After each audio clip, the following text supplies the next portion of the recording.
Welcome to the deep dive. We're here to explore those powerful forces shaping our world, often behind the scenes. That's right. And today, we're really diving into a big one: how we buy, how we sell. Basically, how money moves digitally across the globe. It's a huge topic. It is. We've got this report, Global E-commerce Market, 2021-2033 Sales Revenue Projections. Our mission, to get our heads around the sheer scale of it all. What's driving this incredible growth and how it's changing, well, everything. It's more than just clicking by now, is Way more. It's a fundamental shift. Exactly. And this report, it's not just numbers on a page. Think of it more like a roadmap. Roadmap to the future of trade. Pretty much. It shows where things are really heating up, where the innovation is happening. Okay. Understanding these projections gives you, the listener, a real lens on how your own daily interactions are changing, sometimes in ways you don't even notice. Okay, so let's unpack that term, global e-commerce market. What does the report actually mean by that? It's not just Amazon, right? Oh, definitely not. It's much broader. It covers basically any buying or selling of goods and services using online platforms. Right. Connecting businesses, consumers, all across the digital landscape. So that includes the usual stuff like business to consumer, B2C, where you buy from a website. Yep, that's the most visible part. But it also includes the massive business-to-business, B2B transactions, think supply chains components. The stuff happening behind the scenes. Exactly. Yeah. Huge volumes there. And even consumer-to-consumer, C2C, like online marketplaces, eBay, Etsy, that sort of thing. Gotcha. So it's the whole digital transaction ecosystem. Precisely. And it's built on some key foundations the report highlights. Like what? Well, advances in mobile tech, obviously, putting a store in everyone's pocket, True. and payment solutions becoming more secure, building that crucial trust. Can't shop if you don't trust the payment system. Absolutely. Plus, just basic internet penetration. More people online equals more potential customers. Simple as that. But something's kicked it into high gear recently, hasn't it? Oh, definitely. The report points to accelerators. Smartphones being everywhere, digital wallets making payments seamless. Yeah, I barely carry cash anymore. Does. And then there's AI, artificial intelligence. Ah, right. How does AI fit in? Well, it's getting incredibly sophisticated. It's not just suggesting products anymore. It's personalizing recommendations with scary accuracy sometimes. Tell me about it. It's predicting demand, managing inventory, even handling customer service with chatbots. It's woven into the fabric of your experience.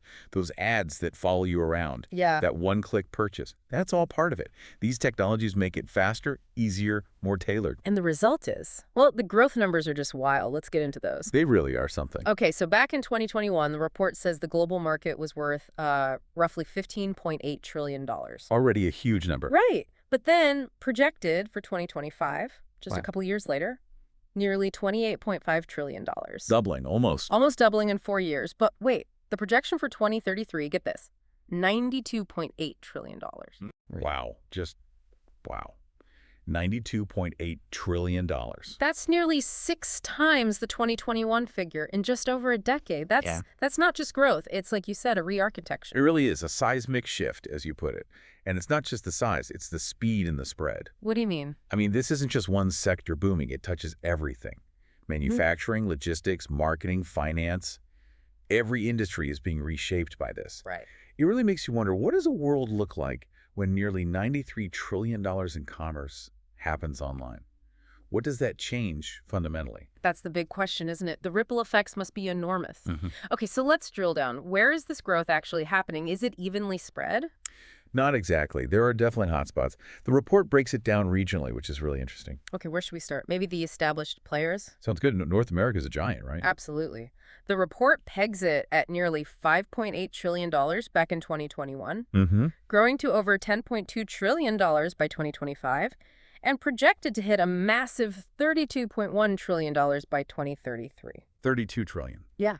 Just in North America. Yeah. So even though it's a mature market, it's still growing incredibly fast. It is. And the U.S. is, of course, the powerhouse within that. Yeah.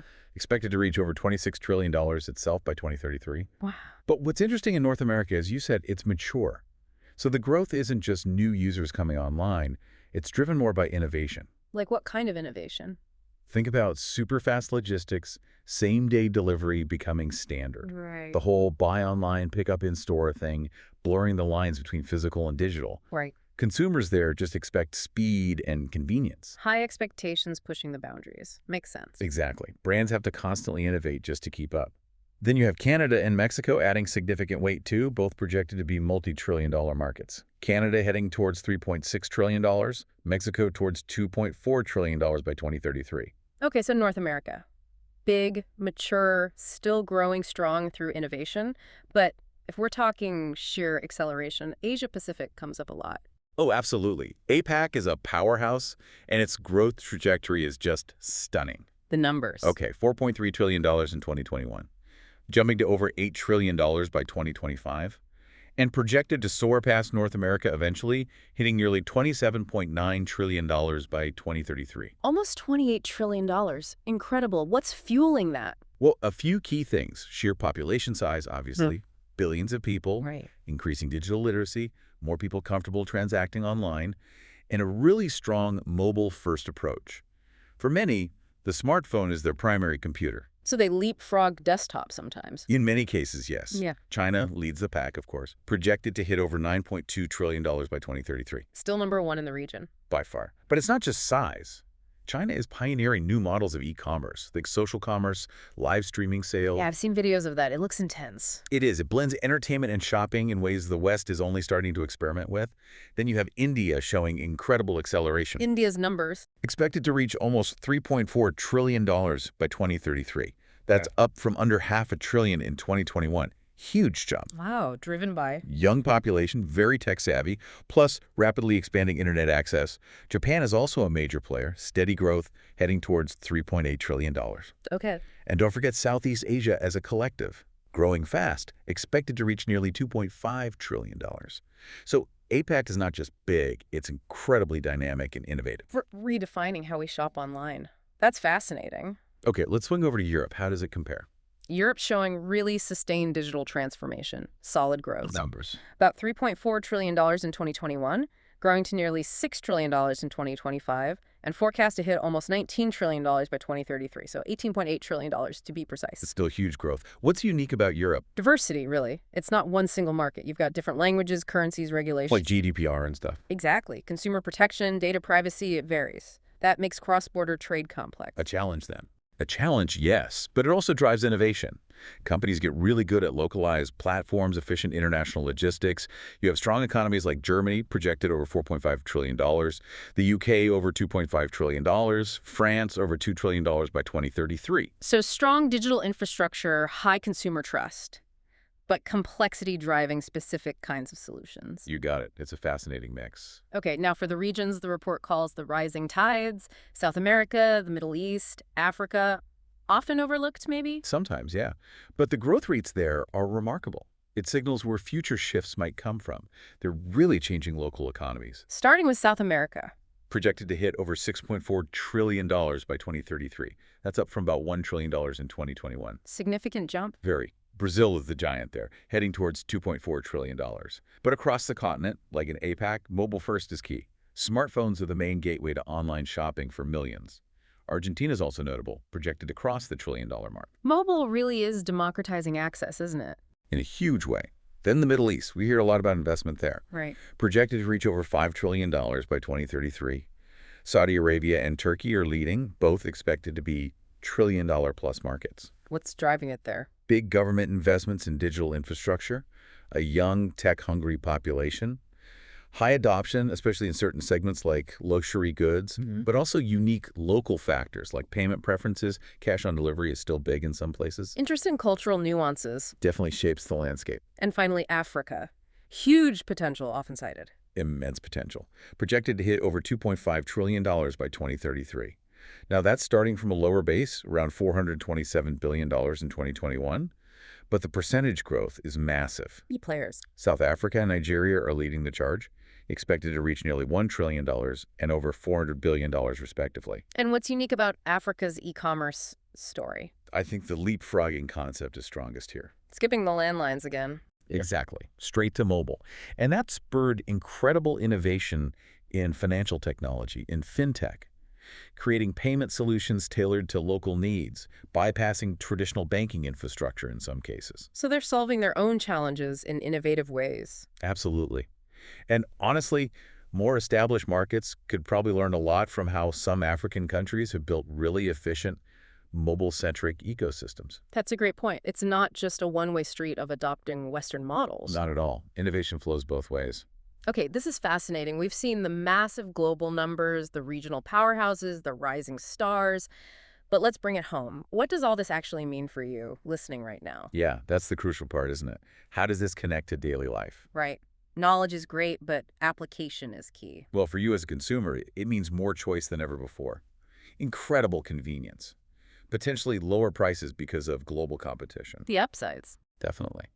But there are downsides too, or challenges. Managing your data privacy becomes more complex. You need to be more digitally savvy to avoid scams. Sure. And that constant personalized marketing. It really blurs the lines between what you need and what algorithms tell you you want. A constant battle. Yeah. Okay, what about for businesses? Unprecedented opportunity, in theory. Access to global markets. Sounds good. But it's tough. You need super agile logistics. You need serious digital marketing skills. Yeah. And crucially, you need to understand diverse cultures and preferences. Just having a website isn't enough anymore. You need to be sort of culturally fluent online. A much higher bar. For sure.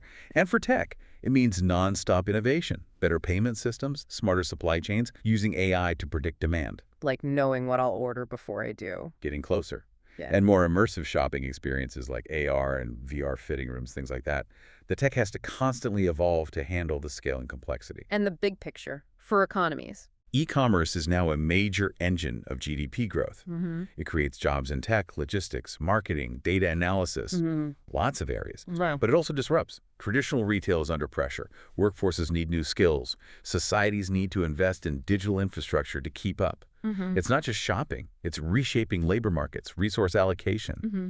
even how communities connect or disconnect. Wow.